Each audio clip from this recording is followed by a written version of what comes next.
The incongruity, Tom, of you of all people holding an Oscar. Yes, I'd like to thank the Academy. I'm not going to thank Dominic Sandbrook.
I just want to say a word of thanks to everybody that helped make this dream come true.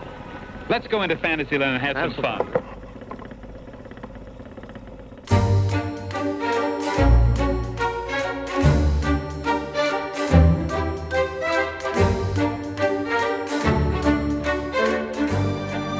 The Walt Disney Company. Since 1923, the most influential media organization in the world.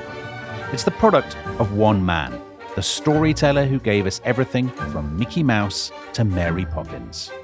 And to find out more about Walt and the world he made, we thought we would do a little research trip to California. When we investigate a subject, we always want to do more. We always find ourselves frustrated that we can't carry on with it. And so we thought that doing Walt Disney, it would be fun to actually come to Disney, to go to Disneyland itself. But first of all, we are sitting here in stage 1 in the Disney studios, and this is where they shot Mary Poppins. So exciting. And we are here. So Tom, you'll know that we've done a series on Peter the Great. We have. And there was nothing Peter the Great loved more than a dwarf popping up out of a pie.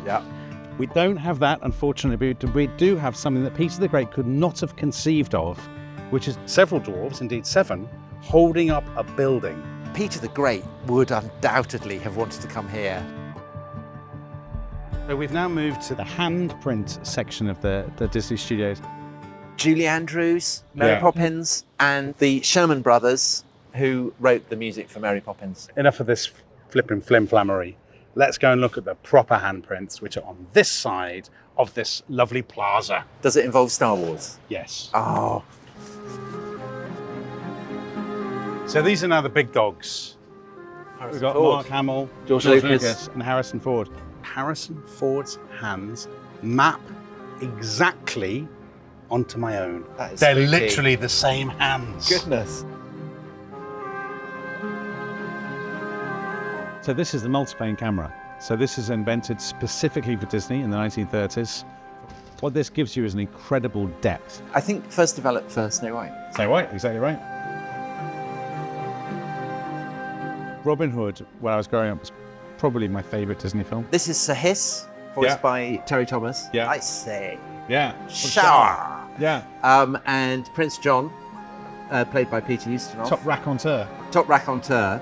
And Richard the Lionheart is away. Yeah. And so they're getting up to all kinds of mischief. I realised when we came to look at the life of Disney and kind of go into it, that I had no sense as a child of how these films evolved over the course of time. The process of contemplating that, and particularly focusing on the great experimental period, where he's not just making films, but he's essentially inventing animation. In the 30s and 40s. Yes, and with the backdrop of, a world going to war, the fascination of that as a subject and as a kind of prototype for what will happen, say, with rock and roll, the fact that it's a prototype for what happens here in California with Silicon Valley is so interesting. And that's why it's been amazing to come here. We have been welcomed, I have to say, very warmly by the Disney Empire. A mouse house. Exactly, by the House of Mouse. And not least by the CEO of Disney, Bob Iger. Gentlemen. Hey. How are you, Dominic? Bob Very Iger. good. How are you? Good to see you, Bob. Welcome. Mr. Iger. Tom, how are you? Nice to meet you. You're a fan of The Rest is History, aren't you? I am a fan of The Rest is History. Oh, amazing. Yes, although my time does not allow me to listen to everything that you record. This is unbelievable. We've come under false pretenses. This place is an interesting place. There's so much history here in this building. Let's go see where Walt actually worked. Excellent. We moved in here in 1939, 1940, and this particular lot was built specifically for the process of animation. And this building that we're in is the animation building. It was the most important building on the lot. And in 2015, we were really glad that we were able to come in here, and the Walt Disney Archives did a full restoration, as close as we could get to putting it back the way Walt Disney had it. Not only did they save everything, they cataloged everything and took photos of it. So we were able to put things back, like the books on the bookshelves are in the same order that Amazing. For instance, when I heard that we had everything that had been in it, it was an easy decision to make. Well, let's put it back the way it was. Gentlemen, we'll walk into his offices. Obviously a suite of offices. Some of these are replicas. This is the most famous and my favorite. They gave him a special Seven Dwarfs. Oscar Academy Award for the Seven Dwarfs. Look at that. And he actually had two offices. One is a ceremonial office where he met dignitaries and had artists come in and play music, etc. And the other is a working office. But this is the ceremonial office. Whoa, look at this. If you look around, you'll see just different elements of his life and his career. This is the piano that sat in his office. And he had two brothers, Richard and Robert Sherman, who were the guys behind a lot of the music. So Feed the Birds. Feed the Birds. That was his favorite song. Exactly. Feed the birds, tuppence a bag, tuppence a bag. Often they would come in at the end of the day and play music for Walt. They also used this demo for him, a lot of the music they were working on. And I had the great fortune of being in this room once with Richard Sherman, who passed recently. Richard came in with Dick Van Dyke, and we all sat around and listened to Richard play music from Mary Poppins with Dick singing. Did Dick sing? Yeah, which was just fantastic.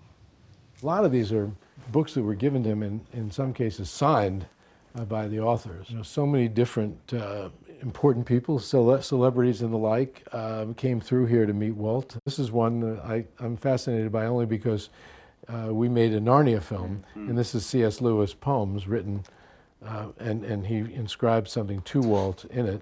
Another personality of great vision. So he's describing himself as a personality. Yes, exactly. Very modest. Yes, I guess so. And you've got Mary Poppins in the Park by, there you go, by Travers. Pamela Travers.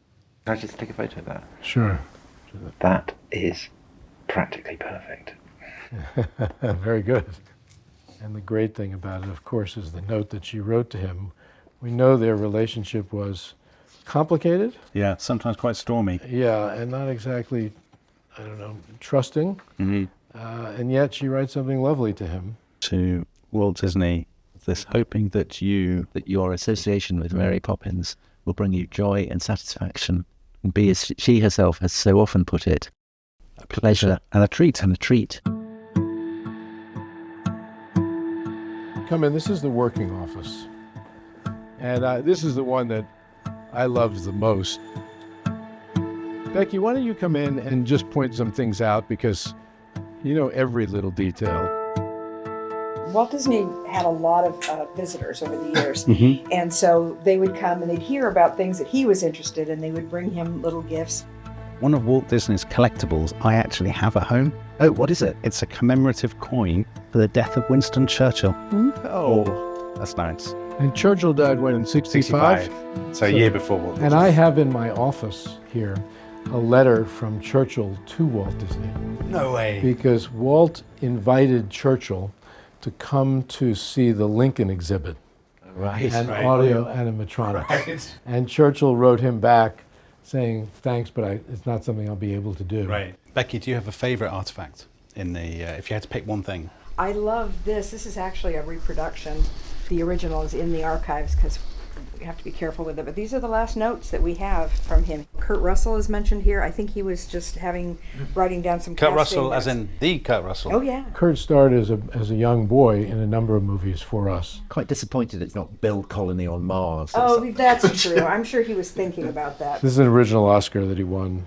This is for a nature film. He was fascinated by nature. He actually got an Oscar for this. They released them in theaters. Wow. The incongruity, Tom, of you of all people holding an Oscar. Yes. I'd like to thank the Academy. I'm not going to thank Dominic Sandbrook. And Bob, what are we looking at here? This is an aerial shot of Disneyland Right. as it existed in the 60s. He died in 1966. And with some references to what he was working on, one of my favorites, which you'll experience when we go down there, is the Pirates of the Caribbean attraction, which is New Orleans Square, and Pirates that was under construction. Yeah. That opened after he passed. It opened in 1967. And is that your favorite ride? That is my favorite ride. And I think because of the connection to him, Right. it's really the last one that he was intimately involved in designing. I mean, he would have loved all the technological developments that followed in the decades after his death, wouldn't he? Unlike many in the business that cowered in the face of technology because they viewed it as more of a threat than an opportunity, Walt was the opposite, and there are countless examples of that. He basically essentially invents animation as an art form, doesn't he? I mean, right from the beginning, he is pushing at the limits of what animation can do. The first theatrical movie-length animated film was Snow White in 1937. That was an unbelievable risk. Do you have a sense of, say, Mickey Mouse and Snow White as the great foundational figures that really everything's been built I can't on? believe this Certainly- Donald Duck erasure here. Certainly Mickey. You know, Mickey will be 100 years old, and we don't like to say that too loudly because we don't want people to think Mickey's old. But he made his debut in 1928. But Mickey more than anything else, and Mickey remains probably the most popular character in the world today. Certainly if you measure it by retail standards and goods sold. You have a place like this, and it's a reminder of the past. But obviously you want to move forward.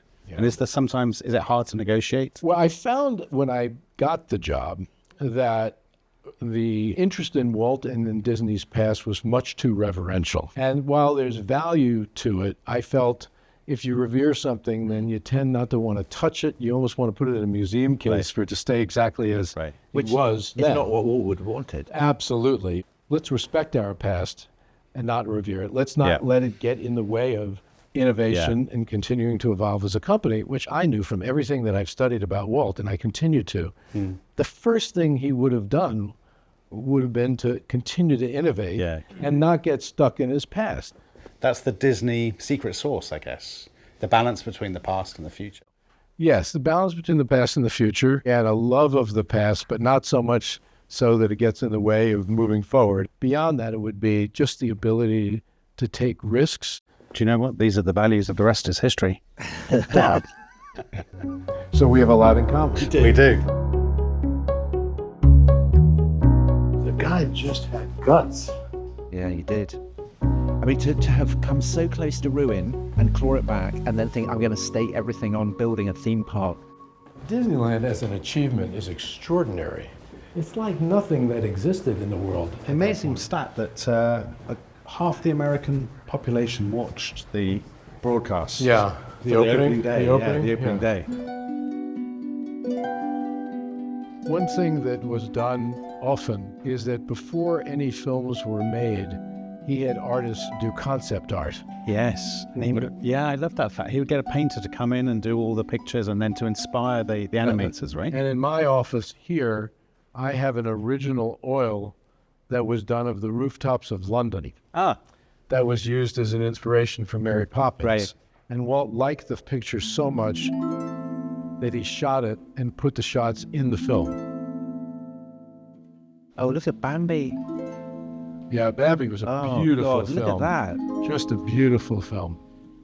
Very painterly. So gorgeous. Do you have a favorite, Rob? Of his? Yeah. It would be Snow White. The original. Yeah, it would be Snow White. Yeah. I mean, so much of the Disney mystique is based on Snow White. Yeah. It's also gorgeous. It's a beautiful film. This is Snow White. Yeah. These are all early drawings and design work. I actually think she is fairer than Snow White. That's poor taste. Controversial opinion. That's very poor taste. I disagree with the mirror. Oh, here's the Sorcerer's Apprentice. Yeah. Mickey. What a character, huh? A great animated sequence. For a too. given One of the- sequence, you're needing thousands of drawings. Absolutely. Thousands. 24 frames a second. I mean, that's one of the great sequences in all cinema and all 20th century culture. It is. Good gentlemen, Thanks, Bob. to the California air. Yeah, must be terrible to live in this weather. Oh no, another gorgeous day. Yeah, this is a lovely place to work. And a lot of the buildings are original, which is great. I just want to show you the studio store. It's just interesting to see how characters that he created almost 100 years ago, are still... Mickey Mouse. What was Mrs. Duck called? Daisy? Daisy Duck. Daisy Duck. So, Bob, maybe you can... This is a perfect opportunity for you to clear up something that's been bothering Theo, our producer. How are you? Which is, what's the relationship between Goofy and Pluto? You're Quite asking odd, a dog. A dog owning a dog. Yeah, I don't going on know. there? You don't know? I don't know. Yeah, we'll try to find this out. I cannot answer that question. Yeah, we're just going to walk through. Thank you. By the way, his original idea in terms of where he was going to build Disneyland was right over there. Come on in. Eyes will adjust.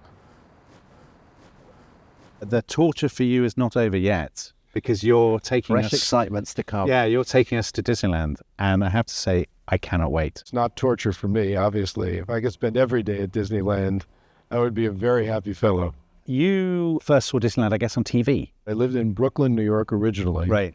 And that's where we had a very small black and white television. And that's where I experienced Walt Disney and Disneyland for the first time. Yeah. Walt was, as we know, not only a great storyteller, but one of the all-time great salesmen of his time. We Right. forget that. And he decided that not only to raise the money, but also to sell the product, he should have a television program. So he licensed to ABC a program that essentially told the story of building Disneyland. I watched this ambition actually almost jump out of the screen. I remember it as a kid, and you couldn't help but want to go there. The ride I would love to see is a ride based on the generals of the First World War. And you can have some of those Russian generals with their enormous moustaches. Moustache adventure. Yeah. This is why you guys do the rest is history and we build theme parks. Right. I suspect Okay. it probably is. This afternoon, Disneyland, the world's most fabulous kingdom, will be unveiled, and you are guests. To all who come to this happy place, welcome. Disneyland is your land. Here is a world of imagination, hopes, and dreams, that when you wish upon a star, your dreams do come true. Thousands are coming in. They're going through the magic tunnel on foot because no car can enter here. Welcome to Walt Disney: A Magical Life. We really wanted to bring a permanent Walt Disney story to Disneyland, and the 70th anniversary felt like the right occasion. Yeah, of course. So we started on that journey and worked on developing the most lifelike animatronic that we had ever built. It's very complicated because to achieve real human movement, not only are there physics involved, but there are things you have to consider, like the sound that motors throw off, because if it's part of a show, and the heat that they throw off. If you're skinning it with skin, it can't be too hot because you'll melt the skin. And it also has to. The children. Yes, exactly. And it has to work 365 days a year, probably about 16 hours a day. So here's a walk through the pre-show. You'll see we work with the Walt Disney Family Museum on loaning us all these awards from throughout Walt's life. I think that's his Legion d'honneur. No, Yeah, maybe Presidential not. Medal No, of that's Freedom. Presidential Medal of Freedom. Yeah. That's his Legion d'honneur. Yeah. 1937. He looks very dashing there. Yeah. Very young. Suave. That's after Snow White. All right, Jeff, let's do it. All right. Can't Let's wait. go see the show. Exciting.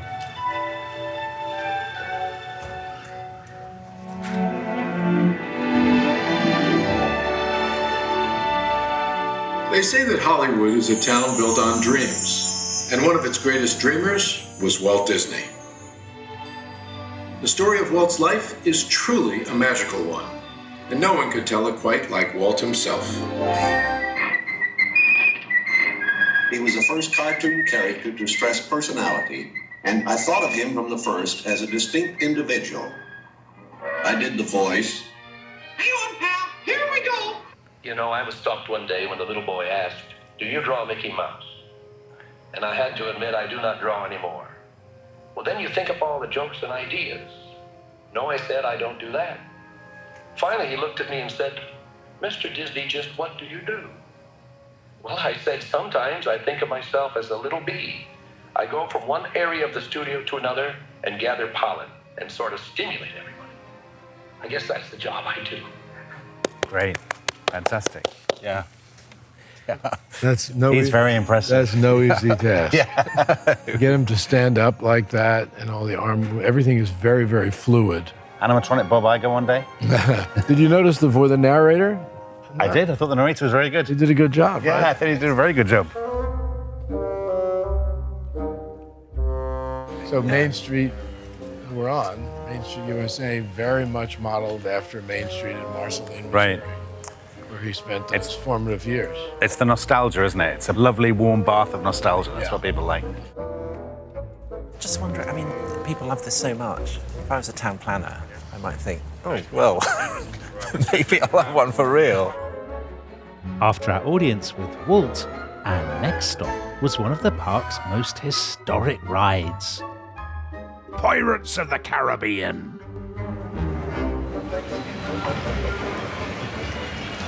I'm going to let you all take it in. Set the scene here. Yeah. Tension building.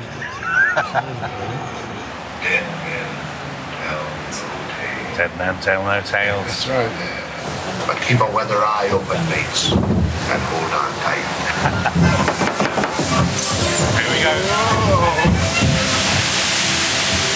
There's a lot to take in. Yeah. I like that. They're drinking the grog or whatever. Yes. Pieces of 8. Yeah.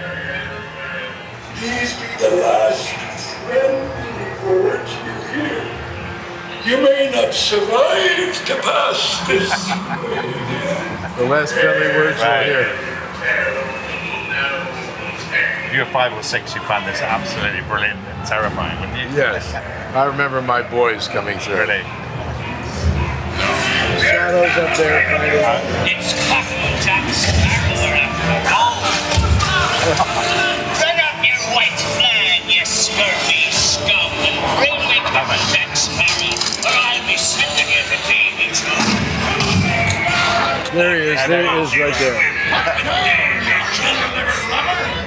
It's so well done when you think how old it is as well. It's a brilliant example of the attention to detail, isn't it? Every little thing. Also, all the movement, to have the complexity. This is famous here, trying to coax the dog into giving them the key. So he's been in a couple of the movies. This wasn't built when, this was after. 67 it opened. 67. 12 years after the park. But was it Disney's idea? Yeah, it was under construction when he passed. It stands up so well when you think how old it is. Yeah. There's just something about it that is it's rooted in tradition, and quaint in a way. Exactly. You know, it's not brilliant storytelling, but it's brilliant execution. Right. And at the time, imagine going in 1967 or 68. It must have seemed like so groundbreaking. Yeah. Yeah.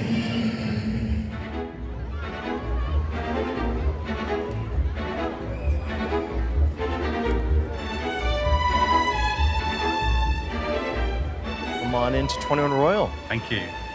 Whoa, look at this. It's like being in Tom Holland's house. Wow. This is a very special place inside Disneyland Park. We're right above Pirates of the Caribbean and the Northern Square complex. Walt had an apartment on Main Street, rather small though, about 500 square feet. So with a growing family, with all the grandkids, they wanted to have a second residence here in the park to entertain and to call home. This is a very exclusive space that people get to enjoy a meal at. You can also sometimes stay the night here as well. Stay the night? If you're a lucky few, yes. Wow. We let you put your bathrobe on and your slippers and take a walk through the park. No way. Midnight. Yeah, Okay. sorry. I'm definitely doing that. We won't be able to do tonight, Dominic. But there's a lot of magic in this space here too. Yeah, you want to do the honors?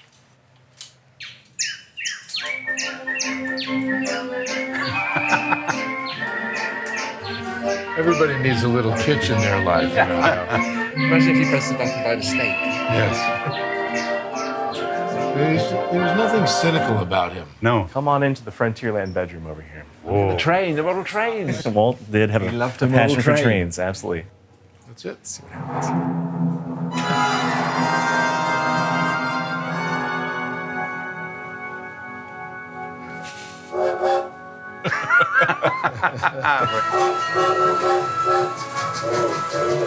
If you're Walt Disney, why wouldn't you do this? Yes. Amazing.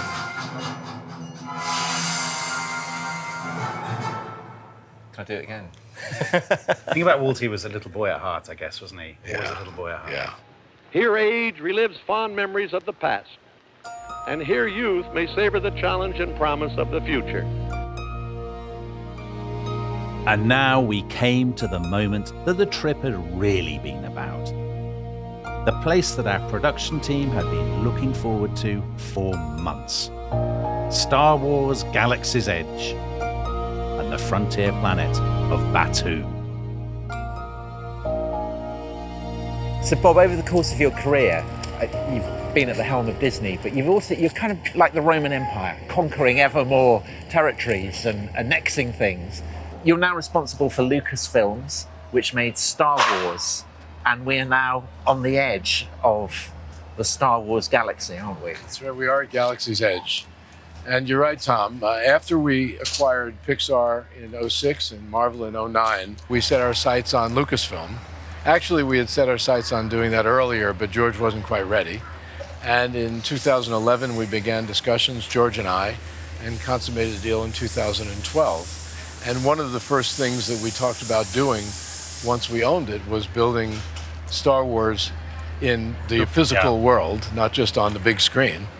And my instruction to our Imagineering team, the team that designs and builds everything at all of our parks around the world, was just to be ambitious, that Star Wars is ambitious, and therefore what we build has to reflect the ambition really of George Lucas. Great job. Thank you very much. Coming from you, that means a lot. Well, it could have gone very bad, but it didn't. Yesterday, our team went on the two rides, the Millennium Falcon ride, which is behind us, and the Rise of the Resistance ride. And I have to say, Theo, our producer, I'm convinced he had tears in his eyes when he came off those rides. And Tabby said, this has literally been the best experience of my life.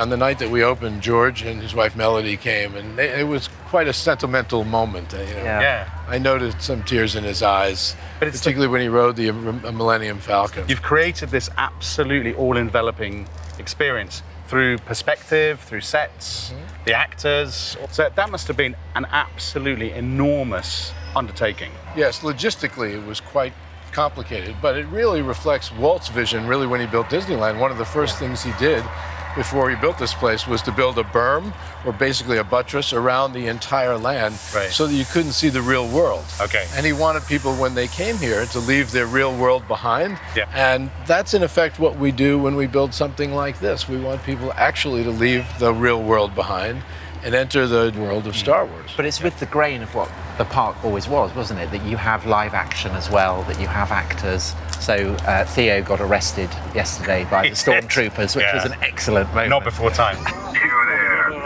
Come forward. Let's go. You again. Didn't we warn you to stay away from this sector? Disobeying a directive can get you arrested. Is that what you want? Good answer. Move along. Remember, we've got eyes everywhere. That was Bob Iger. And when you're walking around, people spot you, they come up to you. I mean, that must be pretty moving for you. I guess I'm a walk-around character. Right. I guess, right? Yeah, character in your own right. yourself. Yeah.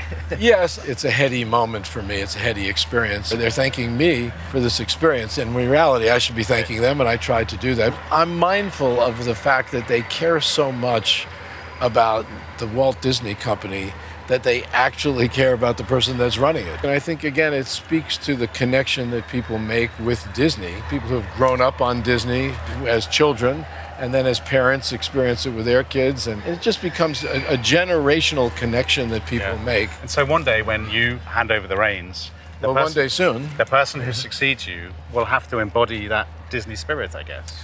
I think appreciating really what that spirit is obviously very important. And you've provided some English weather for us as well. Yeah. So everything has been laid on for us. Yeah, where's the Californian It is blue sky? spitting That's a bit. gone wrong. It is spitting a bit. By the way, one thing that I noticed, I always like the fact that Brits often use the word brilliant. Right. With a good British touch. Yeah. I must have heard brilliant from the two of you yesterday at least a dozen times. So thank you for that. I take It has been that as brilliant. a seal of great approval. Yeah, it has been brilliant, no question. Do you ever get bored of it? No, I never get bored of it. Every time I come here, I'm energized by both the people that work here and the people who visit here. Right. This is called the happiest place on earth. And I think now that you've been here through this, last 24 hours, I think you probably could attest, I don't want to put words in your mouth, that if it isn't the happiest place on earth, it's certainly right up there. Correct. Maybe you rest his history recording, Tom? Rivals it? I'm kind of equal. Right. Equal to Wow. Tom. That's saying a lot. As you know, there's mutual respect here. I've loved the lessons that both of you have taught me, and you've done so with such a great degree of humor and entertainment. And I thank the both of you for everything you've taught me and the experiences you've given me.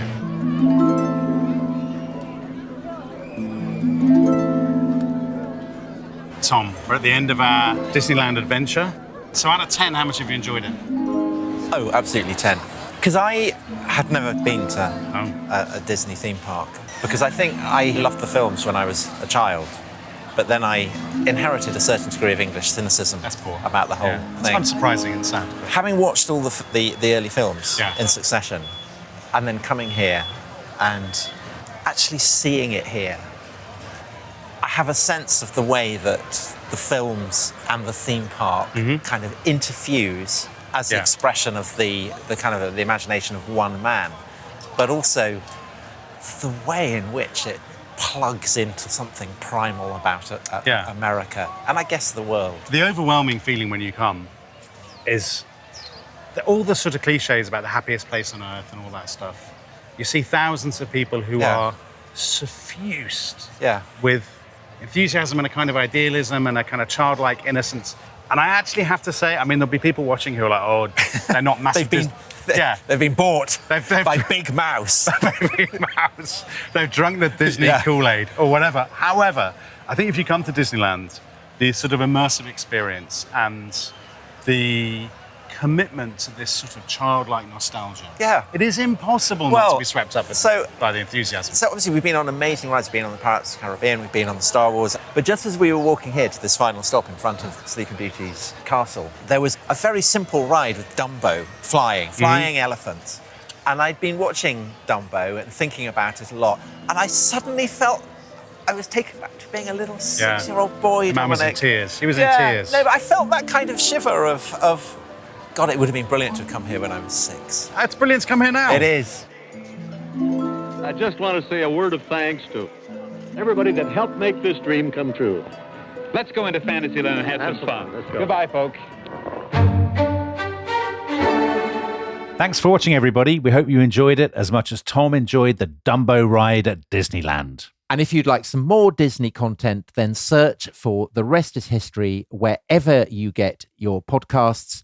And you will find 2 Disney episodes there, one on the life of Walt Disney and the other on Disneyland and the history of theme parks. And we've done loads of other series and episodes this year. So just a few to check out. You might check out the French Revolution, Hannibal and ancient Carthage, the beginning of the First World War, even the Rolling Stones. We've done them all. And next week on The Rest is History, we will be looking at the early years of Queen Elizabeth I, executions, dangerous liaisons, all kinds of drama. Then we are into the Nazis at war, and we will be ending the year with Jack the Ripper.